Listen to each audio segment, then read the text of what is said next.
shoes, cê é louco, meu Deus.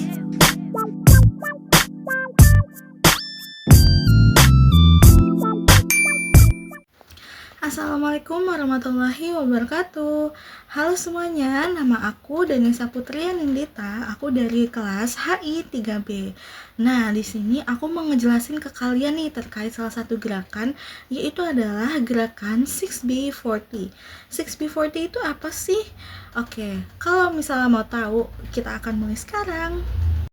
Isu ketidaksetaraan gender sampai hari ini itu masih menjadi persoalan penting dalam kajian sosial, budaya, dan hubungan internasional. Banyak perempuan di berbagai negara menghadapi kondisi yang merendahkan, mengeksploitasi, dan meminggirkan mereka dalam kehidupannya sehari-hari.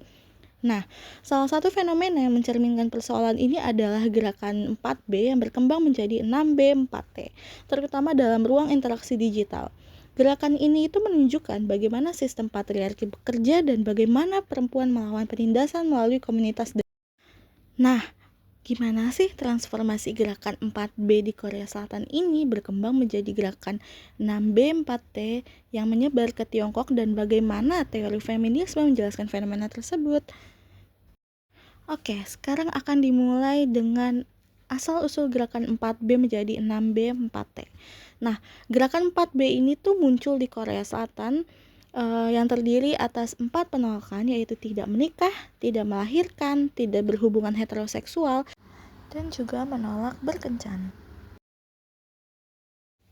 Ketika gagasan ini menyebar, 4B ini berkembang menjadi 6B 4T dengan menambahkan dua prinsip baru, yaitu menolak konsumsi produk seksis dan membangun solidaritas sesama perempuan atau mendukung sesama perempuan. Nah, gerakan ini berkembang karena kondisi sosial dan politik Tiongkok yang berbeda dari Korea Selatan, terutama adanya represi terhadap aktivisme perempuan.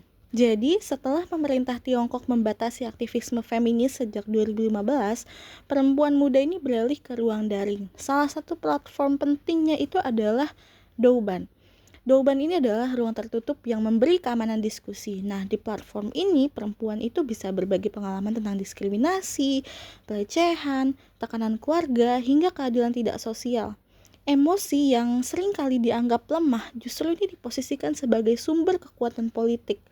Nah, praktik perlawanannya itu yang lahir dari komunitas ini misalnya seperti memotong rambut pendek, berhenti memakai make up, menolak tekanan menikah, atau menolak hubungan heteroseksual.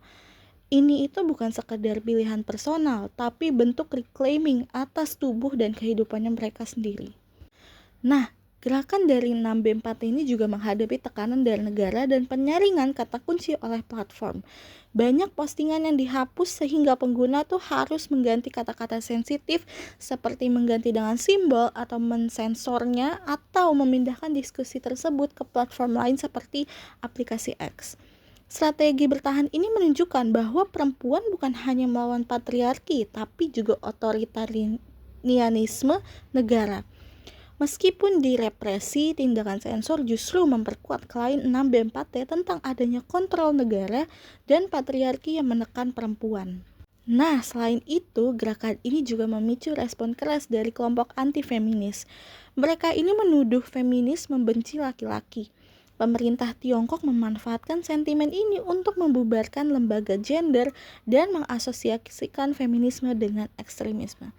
Tapi 6B4T ini tetap bertahan melalui jaringan terdesentralisasi, kreativitas digital, kampanyenya viral, meme, solidaritas emosional, dan ruang aman yang terus dijaga. Dari perspektif feminis, gerakan ini adalah bentuk perlawanan perempuan terhadap patriarki, seperti penolakan terhadap pernikahan, melahirkan, dan berhubungan heteroseksual dibaca sebagai usaha untuk merebut kembali atas kendali tubuhnya sendiri. Nah, ruang digital ini menjadi arena politik di mana pengalaman personal menjadi pengalaman politik. Praktik kecil seperti rambut pendek atau menolak makeup pun menjadi aksi menentang kontrol gender tradisional yang mengharuskan perempuan cantik tuh berambut panjang atau harus makeup untuk terlihat cantik. Gerakan ini menunjukkan bahwa feminisme ini bukan hanya melawan kekerasan fisik, tapi juga melawan norma sosial, budaya, dan negara yang membatasi otonomi perempuan. Secara keseluruhan, gerakan 6B4T ini menunjukkan bagaimana perempuan membangun strategi resistensi yang kreatif dan adaptif terhadap patriarki dan represi negara. Melalui kontrol tubuh, solidaritas emosional, dan komunitas digital, perempuan berhasil menciptakan ruang aman untuk mengekspresikan pengalaman dan melakukan perlawanan. Melihat melalui teori feminisme, ini membantu kita untuk memahami bahwa gerakan ini bukan sekedar fenomena daring, bukan hanya suara yang harus diteriakkan, tapi proses politik yang membentuk identitas, pengetahuan, dan posisi perempuan dalam masyarakat modern.